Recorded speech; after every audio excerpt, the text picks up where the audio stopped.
buenos días. Estamos a lunes 8 de abril y nuestra lectura hoy está en Jueces, capítulo 7 y capítulo 8 y en Lucas 22.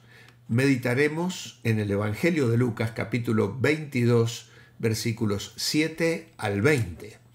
Abre tu Biblia y acompaña la lectura que Eli nos trae como cada día esta mañana. Lucas capítulo 22, versículos 7 al 20. Llegó el día de los panes sin levadura, en el cual era necesario sacrificar el cordero de la Pascua. Y Jesús envió a Pedro y a Juan, diciendo: Id, preparadnos la Pascua para que la comamos. Ellos le dijeron: ¿Dónde quieres que la preparemos?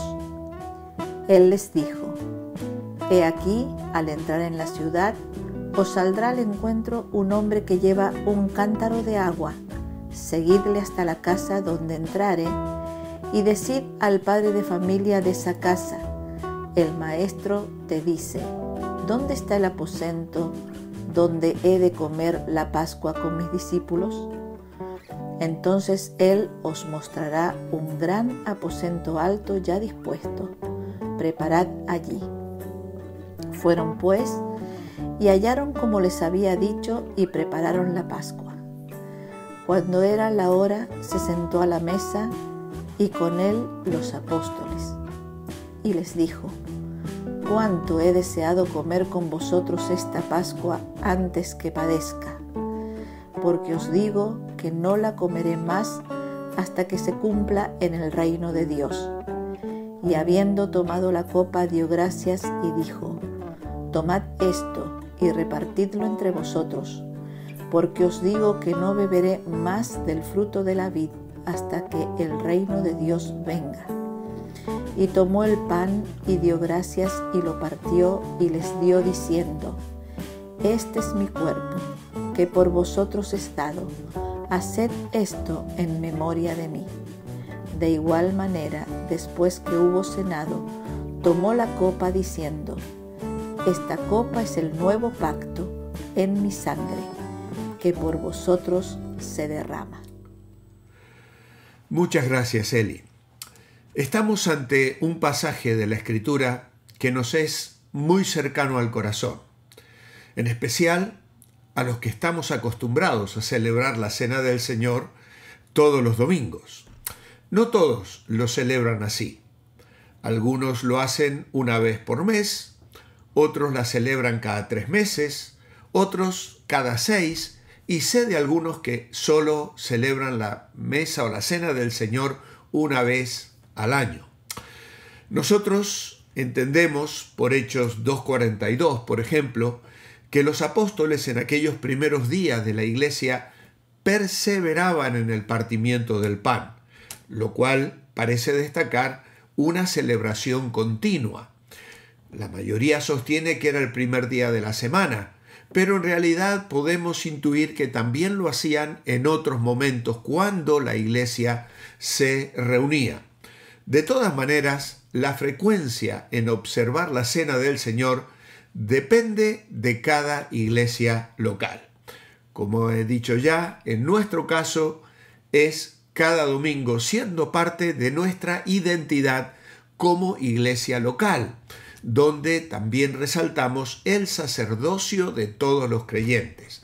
Por eso es que una vez al mes, por lo menos el último domingo de mes, hacemos la emisión del culto un poco más corta para que luego la iglesia en su intimidad tenga la libertad de celebrar la Cena del Señor como hemos estado acostumbrados a hacerla, con la participación abierta de hombres y mujeres que se levantan, leen la palabra, elevan una oración, piden una canción de alabanza, en fin, comparten un testimonio. Pedimos que las participaciones sean breves, dinámicas y muchas veces ese culto es de muchísima bendición, porque nos hace ver la realidad de la presencia de Dios en la vida de cada uno de los miembros de la iglesia. Pero bien, como he dicho, las iglesias tenemos distintas maneras y creo que todas están bien, ninguna es mejor que otra. Por lo tanto, lo que debemos procurar siempre es la excelencia y en todo hacer la voluntad de Dios. Hoy vamos a señalar 3 aspectos de estos versículos. En primer lugar, la preparación de la Pascua. Jesús da unas indicaciones un poco extrañas. Hay un hombre anónimo, desconocemos quién era en realidad, que lleva un cántaro de agua y Pedro y Juan reciben la instrucción de seguirle hasta la casa en la que fuera a entrar. Por lo general eran las mujeres las que se encargaban del agua y que un hombre llevara un cántaro llamaría la atención y obviamente ayudaría a que Pedro y Juan pudieran identificarle fácilmente. Al llegar a la casa donde este hombre entraba con el cántaro de agua, debían hablar con una tercera persona, diríamos así, es decir, el dueño de la casa, que tiene preparado un aposento amplio, es decir, cómodo, adecuado para que Jesús y los suyos pudieran cenar tranquilamente. Esto nos habla de que Jesús conocía a estas personas y todo nos hace pensar que Él había organizado previamente todo. El hombre con el cántaro de agua, la hora en que éste caminaría por Jerusalén para que Juan y Pedro le pudieran seguir, el sitio dispuesto que Jesús conocía, porque dice en el piso de arriba.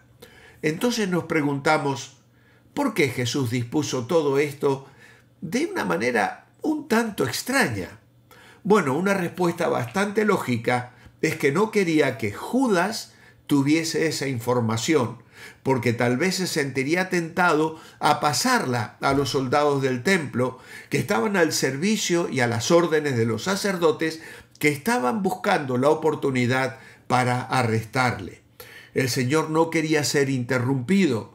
Él quería celebrar con toda tranquilidad la Pascua con los discípulos y tenía muchas cosas importantes que comunicarles que encontramos detalladas en el Evangelio de Juan y que eran verdaderamente importantes, porque cada vez que vamos a las epístolas del apóstol Pablo y del apóstol Pedro y vemos los llamados a la vida cristiana, a la obra del Espíritu Santo, a la esperanza bienaventurada y gloriosa, siempre estamos haciendo una reseña, diríamos así, de lo que el Señor habló en aquella noche despidiéndose de los suyos en ese aposento alto.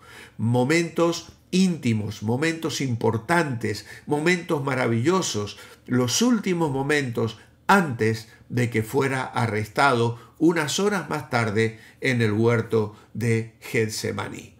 Así que Pedro y Juan comprarían un cordero aprobado y lo llevarían al templo para que lo sacrificaran. Después llevarían el cordero y los otros elementos de la cena a la casa donde planeaban reunirse y allí asarían el cordero. La mesa estaría provista con vino, pan sin levadura y una pasta de hierbas amargas que les recordaba a los judíos su larga y amarga esclavitud en Egipto. Si queremos más información sobre esta cena pascual, tenemos que ir en las Escrituras al libro de Éxodo, capítulo 12, versículos 1 al 28. Nuestro segundo apartado en este devocional es la participación de la Pascua. Jesús expresa el sentir de su corazón en relación a esta celebración y les dice antes de padecer. Era una comida que recordaba la noche de la salida de Egipto. La sangre del cordero sacrificado había sido colocada en el dintel de las puertas de entrada a cada casa judía para que el ángel de la muerte no entrara en ella. Era un recuerdo de protección, de libertad, de salvación. Juan el Bautista anunció la presencia de Jesús diciendo: «He aquí el Cordero de Dios que quita el pecado del mundo». Y la realización de esa bendición para la humanidad pecadora estaba a punto de cumplirse, de concretarse, porque sería la obra que el Señor llevaría a cabo padeciendo en la cruz del Calvario. Jesús tenía que padecer. Isaías 53 ya lo había afirmado 700 años antes de Cristo. Angustiado él y afligido, no abrió su boca, dice el profeta. Como cordero que es llevado al matadero y como oveja delante de sus trasquiladores, enmudeció y no abrió su boca. Así que este acto simbolizaba la obra de Jesús en la cruz como el Cordero de Dios sin mancha, que derramaría su sangre a fin de salvar a los suyos del juicio y la muerte por el pecado. Lucas menciona 2 copas de vino, mientras que Mateo y Marcos se refieren solo a una. En una cena tradicional de Pascua, el vino se servía 4 veces.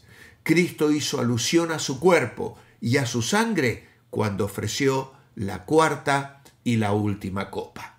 Y entonces surge una pregunta cronológica que se debe considerar, porque si no parecerá que los escritores de los evangelios se contradicen.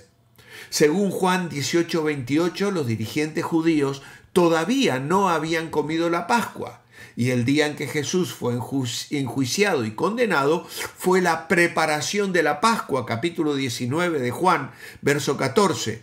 Pero nuestro Señor y sus discípulos ya habían comido la Pascua. En la excelente armonía de los evangelios de Robert Thoman y Stanley, Gundry sugieren una posible solución al dilema. Los judíos en este tiempo contaban los días en una de 2 maneras. Una, de la puesta del sol a puesta del sol, o del amanecer al amanecer. El primer enfoque era tradicionalmente judío, en tanto que el segundo método era el romano, aun cuando tenía un precedente bíblico en Génesis 8:22. Ahora, si Mateo, Marcos y Lucas usaron la forma judía y Juan la forma romana, entonces no hay contradicción. Hubo una superposición de días que permitió que ambos grupos celebraran la fiesta en la misma fecha, pero en día diferente. Los sacerdotes del templo permitían que los judíos trajeran sus corderos para el sacrificio en todo ese tiempo. Al parecer, los dirigentes judíos seguían la forma romana de contar los días, según Juan 18, mientras que Jesús y sus discípulos seguían la forma judía. Así que nuestro Señor fue crucificado en la Pascua, a la hora cuando se sacrificaban los corderos, llegando a ser cumplimiento del tipo del Antiguo Testamento.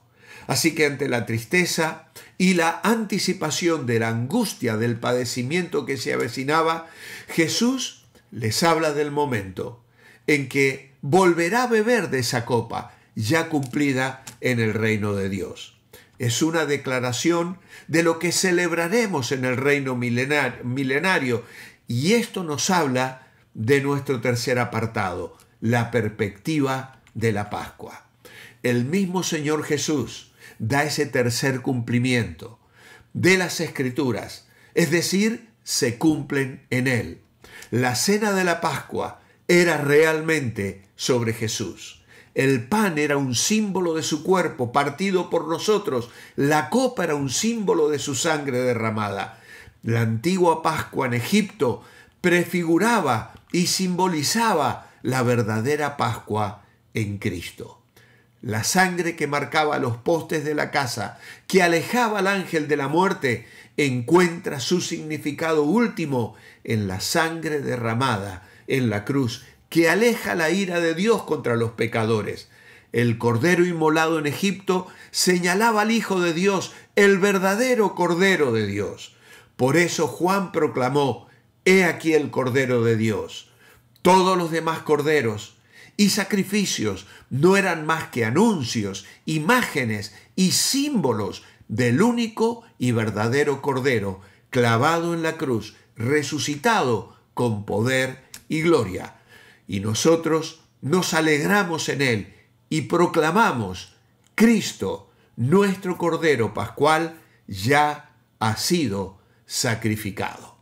Por lo tanto, al tomar el pan y al tomar el vino, estamos señalando el símbolo y recordando el sacrificio de Jesús. No hay transubstanciación. Ya Cristo no está volviendo a morir. No estamos comiendo su carne ni bebiendo su sangre.